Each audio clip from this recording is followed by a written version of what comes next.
يا صباح الحنتي على الاخبار الحنتي العجيبه. بيقول لك يا سيدي وكاله رويترز بتاعت ماما اميره اللي هي اصلا مش اميره نزلت خبر عجيب. بيقول لك ايه؟ بيقول لك ماما اميره بتخطط تشكل حكومه انتقاليه في غزه. مين بيودي على فين؟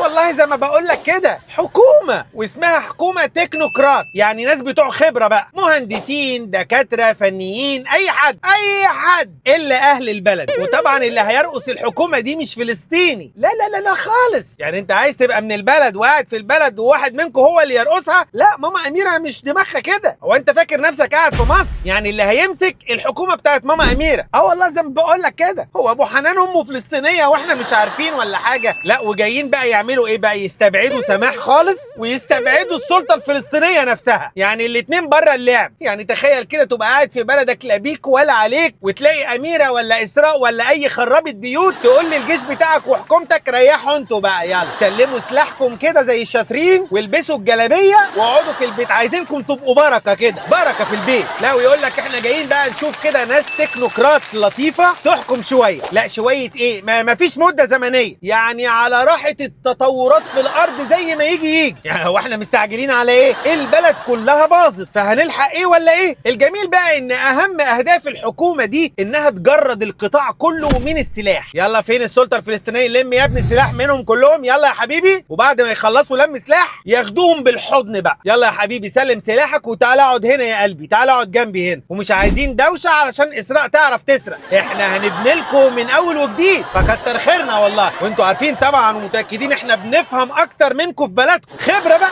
سرقه اراضي، مولات، بترول، معادن، فلوس، فاحنا عارفين والكفته علشان احنا اللي خارمينهم بالسيخ. يعني من الاخر كده يا جدعان احنا قدام انتصار عظيم، انتصار جديد من انتصارات 7 اكتوبر. يعني الموضوع من الاخر بقى يستحق اننا نضحك.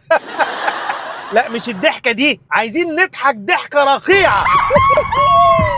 ايوه كده يا بليتي. يعني يوم 6 اكتوبر بالليل غزه كانت محاصره بس ما كانتش محتله، الناس وعايشين في بيوتهم. الاداره الفلسطينيه حتى لو عندهم ولاء لايران اهو برضه محليه، يعني جوه البلد. يوم بالصلاه على النبي بقى احنا يجي لنا 7 اكتوبر ينزل علينا زي لوح التلج اللي بيتحط لك في هدومك من ورا في ظهرك والدنيا شتاء مرة واحدة وفجأة، فبقى عندك قطاع محتل مهدوم. اقولها لك ازاي بس؟ اقولها لك بالبلدي، اقولها لك بشغل المعلمين. البيوت وقعت فوق دماغ اهاليها في فلسطين يا سلطان.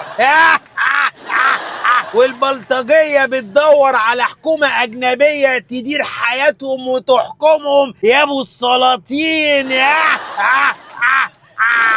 حلو كده يا سماح. وبعد ده كله يقول لك استنى احنا لسه منتصرين. ايه يا عم منتصرين؟ ايه يا عم؟ ده لو خساره كانت هتبقى اهون. دلوقتي بيدوروا على حد امريكاني يحكم. يعني الحرب قامت عشان نخلص من الاحتلال، قمنا رجعنا الاحتلال وبفيزا امريكان. المفروض بقى ان انت شايف ده حاجه كويسه. اصل بيتهيألي لو ما شفتش ده انجاز تبقى انت كده عميل منبطح مطبع. يعني ايه؟ انت مش مبسوط من اللي حصل؟ ازاي ما تتبسطش؟ انت اكيد مش فاهم سياسه. انت لازم تقرا اكتر، انت لازم تصحى من النوم اللي انت فيه. يا جماعه سماح انتصرت بالظبط زي سوريا اتحررت. اللي يقول غير كده ما بيفهمش.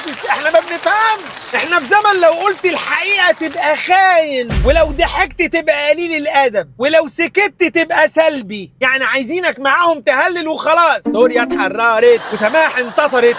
على العموم انا حبيت اشارككم الخبر العجيب ده، وكل واحد يحكم بعقله. دافع عن بلدك وجيشك حتى لو المقابل سخرية العالم كلها، لان في ناس بتضيع بلدها وبتخبط في بلدها وهم بجحين. لو عجبكم الكلام ما تنسوش تدعموا المحتوى وتشاركوا الفيديو علشان الكلام يوصل للكل. وسلام وشيرها له.